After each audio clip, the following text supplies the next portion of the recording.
القائمين. Bapak Ibu hadirin jamaah Masjid Hidayatul Karim yang Allah muliakan. Kenapa? Ada dibuatkan salah. Puji syukur kita sampaikan kepada Allah Subhanahu wa Ta'ala Jalla Jalaluhu yang telah memberikan segala nikmat iman Islam, nikmat sehat, nikmat ma'unah, nikmat kesempatan, nikmat diberikan kerinduan terhadap Allah Subhanahu wa Ta'ala. Puji syukur alhamdulillah. Salawat beriring salam Allahumma sholli ala Muhammad wa ala ali Muhammad. Bapak Ibu hadirin, pesan yang disampaikan oleh Ketua Pengurus Masjid bahwa beliau sedang menjenguk desanya, maka minta kepada yang mengisi kebetulan saya ditemani oleh Abdurrahman tadi, dipersilakan. Maka saya berusaha meneruskan apa yang telah disampaikan oleh Ustaz Ahmad Basar pada pertemuan sebelumnya. Kalau pertemuan sebelumnya membahas jenis-jenis air, membahas air yang mutlak, air yang mustakmal, air yang bahkan bisa makruh kita menggunakannya. Jadi air, macam-macam air yang mutanajis, yang sudah bercampur dengan najis, maka dilanjutkan level berikutnya adalah bersuci. Dalam hal ini wudhu. Karena Allah tidak terima sholat orang yang tidak berwudhu. Ada dalil yang disampaikan bahwa wudhu adalah kunci daripada ibadah. Makanya wudhu atau bersuci dari hadas kecil merupakan sah sholat. Bapak Ibu hadirin, anak-anakku sekalian yang dimuliakan Allah, anak-anak dengarkan. Anak-anak dengarkan. Karena sholat kita tidak sah ketika kita tidak wudhu. Wudhunya juga tidak sah. Maksudnya tidak wudhu yang tidak sah, maka tidak salah sholat kita. Secara fikih begitu. Fikihnya begitu. Maka kita bahas pelan-pelan, mudah-mudahan kita pelan-pelan memperbaiki daripada kualitas ibadah kita. Kalau berbicara Allah Maha Rahman Rahim, tentu kita husnuzon kepada Allah, sholat kita pasti diterima. Tapi bagaimana kita kedalaman ilmunya adalah kita pelajari satu persatu, seperti disampaikan oleh Ustaz Ahmad Basar kemarin, dari jenis air, dari bagaimana air itu ketika sudah tidak bisa digunakan untuk bersuci. Maka hari ini, malam hari ini, di malam Jumat ini, kita bertawaduk di hadapan majelis untuk mudah-mudahan Allah memberikan manfaat daripada majelis ilmu. Bapak Ibu hadirin, wudu disyariatkan pada malam Isra Mi'raj sebagaimana kewajiban sholat. Wudu disyariatkan karena sholat merupakan munajat kepada Allah Subhanahu wa Ta'ala yang dibutuhkan dalam keadaan jasad ini suci, raga ini suci. Seperti itulah ketika Isra Mi'raj baginda Nabi itu, tak bisa kita punya najis, tak bisa kita punya hadas. Maka sholat ini adalah kedudukan yang luar biasa. Koneksi langsung dengan Allah adalah sholat. Dirikanlah sholat untuk mengingatku, kata Allah. Maka betapa pentingnya kita juga mengetahui pelan-pelan kedalaman daripada sholat. Adapun berikut adalah dalil yang mendasari perintah wudhu sebelum sholat. Nah, ini dalil Al-Qur'annya nanti. Di sini ada dalil Al-Qur'annya berkenaan dengan perintah wudhu itu sendiri. Jadi selama ini kita kan pokoknya guru kita wudhu, ya wudhu kita betul. Taklid kepada orang yang berilmu, nggak apa-apa. Tapi pelan-pelan kita dalil Quran yang wudu itu di mana sih? Ternyata a'udzubillahi minasyaitonir rajim. Bismillahirrahmanirrahim. Ya ayyuhalladzina amanu idza qumtum ilas salati faghsilu wujuhakum wa aydiyakum ilal marafiq wamsahu bi ru'usikum wa arjulakum ilal ka'bayn. Yang artinya wahai orang-orang yang beriman. Jadi di sini yang disahkan untuknya punya iman dulu Bapak Ibu. Kalau orang yang tidak Islam, tidak beriman, mau dia tahu cara wudhu, ya nggak sah wudhunya, umum dia belum beriman. Maka yang dipanggil oleh Allah dalam Al-Quran ini adalah ya ayyuhalladzina amanu, hai orang-orang yang beriman. Bila kalian hendak sholat, maka basuhlah wajah kalian,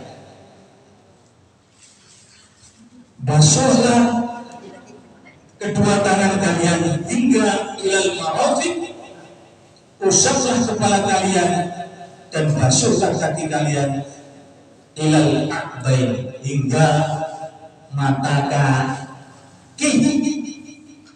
Ya, anak-anak, wudhu itu ya, dalam redaksi Al-Qur'annya adalah membasuh muka, membasuh kedua tangan. Kok diantar ke sini semua?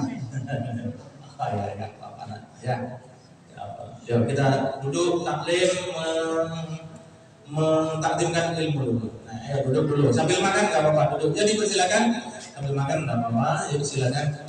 Dan kita ambil daripada materinya. Jadi ditegaskan dalam Al-Quran surat Al-Ma'idah ayat 6 bahwa wudhu itu membasuh muka, membasuh kedua tangan ilal marafiq sampai siku. Maka ini ada beberapa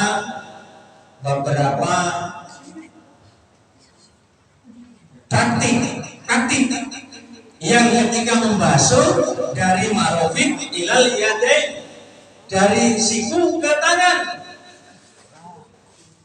Redaksi Al-Qur'an dari tangan ilal marafiq ilal siku.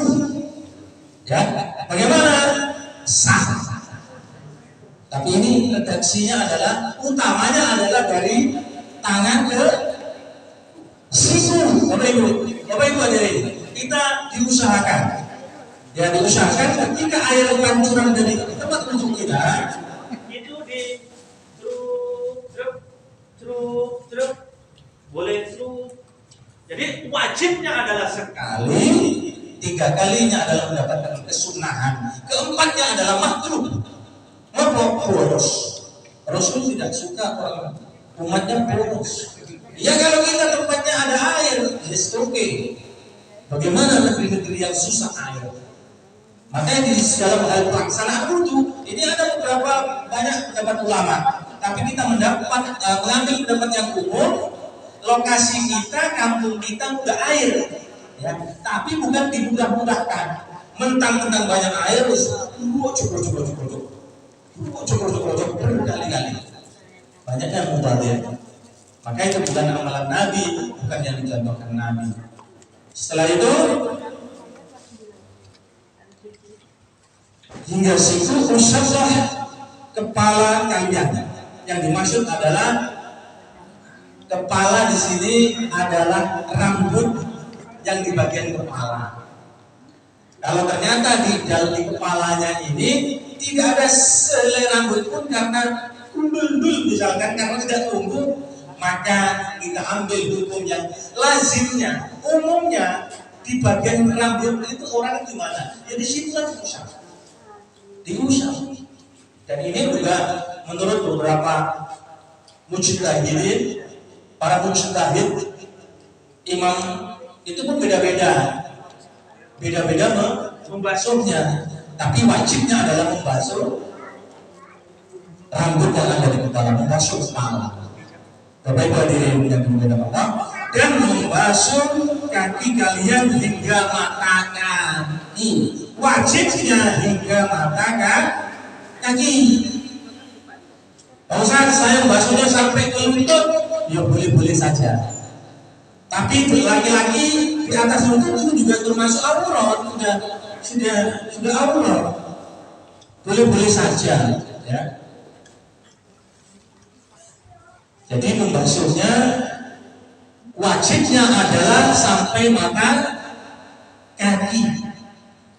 Anak-anak, wudhu itu sampai mana membasuhnya? Mata kaki wajibnya. Tak usah saya lebihkan, nggak apa-apa. Lantaran tadi itu khawatir mungkin lengket-lengket nggak enak, nggak nyaman gitu ya kan. Jadi bagaimana kita buat senyaman mungkin sebelum ibadah sholat. Apa diantaranya nggak apa-apa.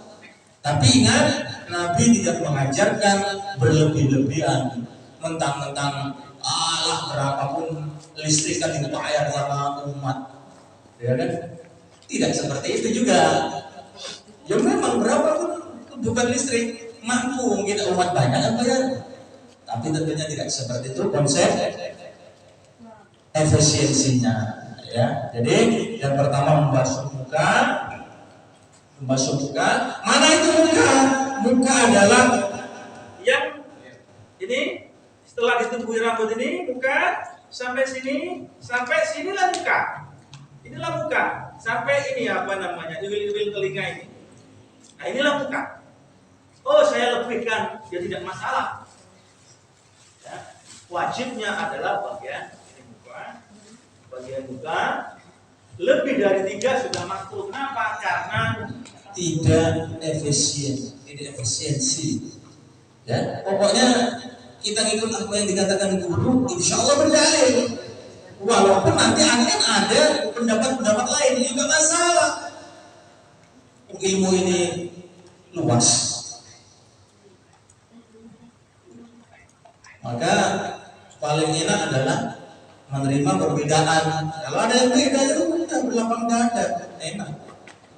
Bukan menjadi komoditas untuk berkontradiktif. Padahal semua boleh jadi yang memang dilakukan oleh Nabi atau sahabat Nabi dan Nabi membenarkan. Pokoknya pasrah kepada arba'atil a'immatil mujtahidin yang sudah dengan kapasitas keilmuannya udah menyusun meramu sedemikian rupa, kita tinggal terima enaknya, terima dari guru-guru kita, insya Allah dengan takdirnya kita, sehingga Allah ridho. Bapak Ibu hadirin yang dimuliakan Allah Subhanahu wa Ta'ala, Imam Muslim juga meriwayatkan hadis yang menerangkan penolakan sholat tanpa bersuci. Jadi Imam Muslim, la yuqbalu Allahu sholatan bi ghairi tuhurin.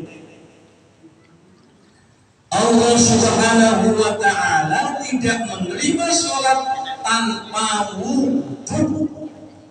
Tahu-tahu maaf, karena dia tidak ingin ketinggalan jamaah dari yasinan misalkan gitu, ngejar gitu. Ngejar, pokoknya aku pengen ikut jamaah yang itu tadi. Maka la yuqbalullah, Allah tidak menerima itu. Jelas pintunya ibadah itu wudhu, ya gak apa-apa. Usaha kita ini untuk DP, untuk berjuang tadi itu sudah Allah kasih pahala. Perjuangan kita tadi untuk mengejar, ternyata kalau nggak terkejar, di sisi Allah ada pahala sendiri. Alhamdulillah terkejar, nggak terkejar, ya buat jamaah kalau masih ada temannya. Jadi Bapak Ibu yang dimuliakan Allah Subhanahu wa Ta'ala, tidak bisa kita bohongi malaikat. Kalau temannya bisa dibohongin, karena bohong itu tak nampak, tak beda, ya. Mungkin orang psikologi saja yang mungkin bisa, dan itu pun mereka-reka, ya, mereka-reka. Pastinya adalah Raqib dan Atid tahu, para malaikat Allah tahu. Jadi kita nak bohongin apa tujuannya? Kalau memang harapan kita, tujuan kita ke Allah, Aku maksudnya bohongin itu gitu ya. Bapak Ibu yang dimuliakan Allah Subhanahu wa taala. Begitulah Imam Muslim mengatakan bahwa tidak sah sholat orang yang tidak bersuci. Bapak Ibu hadirin, bahkan Imam Bukhari dan Muslim juga meriwayatkan hadis dengan makna serupa. Ya. Jadi kalau yang bilang sudah Imam Bukhari, Muslim, itu memang orang-orang dekat Nabi. Nah, apa yang mau dibantah? Apa yang mau kita bantah gitu loh? Apakah gara-gara kita malu terlambat misalnya? Enggak ada gunanya itu. Pokoknya kita kayak mana caranya sholat sudah pasti punya wudhu. Nah ini misalkan kami ragu-ragu. Kita berwudhu ini batas limit atau batas waktu habis wudhu itu batas mana? Ya. Anak-anak sekalian dengarkan. Kalau kita tidur kan kita kan mesti berwudhu lagi. Ya. Limitnya wudhu. Ya. Limitnya wudhu. Berarti nanti kita akan sampai kepada hal-hal yang membatalkan wudhu. Tapi paling tidak, ini saya jawaban sementara dulu saya. Nanti ada bahasan khusus itu untuk yang membatalkan wudhu. Wudhu itu satu kali bisa untuk sepanjang sholat 5 waktu kalau dia tidak batal. Ini yang kita garis bawah dulu ya. Wudhu itu bisa wudhu sekali, bisa digunakan sholat maghrib, isya, subuh, zuhur, kalau dia tidak batal. Nah gitu. Jadi nanti ada berkembang membatas apa yang membatalkan bagaimana. Jadi ini yang membedakan ya antara tayamum dan wudhu. Kalau tayamum sekali waktu itulah kita gunakan untuk sholat. Ternyata di pesawat tuh ya, gak apa-apa lewat sedikit ya. Nanggung ini mas, baru sedikit nih ya, sedikit ya. Jadi ketika kita di pesawat yang pernah melakukan perjalanan jauh atau mungkin dia, ketika kita tayamum ya untuk sholat zuhur itu nanti. Baru ketika nanti masuk sholat asar maka oleh awak pesawat disampaikan bahwa sudah masuk waktu asar dan kita dipandu untuk mengambil tayamum. Dan tayamum diperuntukkan oleh untuk satu kali sholat. Tapi untuk wudhu sepanjang tidak batal maka bisa digunakan terus dan seterusnya sampai batal. Adapun yang membatalkan wudhu ini nanti bisa dibahas di pertemuan berikutnya. Karena kita bahas mukadimah ini sudah. Paling tidak ini ada yang perlu kita hati-hati adalah Imam Bukhari dan Muslim juga meriwayatkan yang senada. La yuqbalullahu sholata ahadikum idza ahdatha hatta yatawadda. Allah tidak menerima sholat, ya, tidak menerima sholat salah seorang kamu bila ada sampai dia berwudu. Imam Bukhari jelas sahih jalan. Jadi Bapak Ibu yang dimuliakan Allah Subhanahu wa taala, berikut masuk tata cara wudu, berikut masuk nanti sunah-sunah wudu, berikut masuk nanti kepada hal-hal yang membatalkan wudu. Tapi kalau tidak dari sebabnya hari ini kita harus kita tanamkan dalam diri kita. Ngapain kita memaksakan sholat sebelum kita wudu? Dan itu dulu. Jadi kita harus wudu dulu baru sholat. Mohon maaf sekira ada hal-hal yang kurang berkenan karena ini meneruskan, mudah-mudahan kita terus dengan bersama ini semakin meningkatkan kualitas ibadah kita. Tentunya itu tujuannya tidak ada lain kecuali marhatillah, mengharap ridhonya Allah. Nah ke masjid itu apa yang diharap kalau tidak Allah? Nah itu saja. Garis bawahnya itu apa yang diharap kalau ke masjid ini? Maka harapan kita adalah ridhonya Allah Subhanahu wa taala. Mohon maaf, mudah-mudahan ada manfaatnya dari saya. Subhanallahumma wa bihamdika asyhadu an la ilaha illa anta astaghfiruka wa atubu ilaik. Assalamualaikum warahmatullahi wabarakatuh.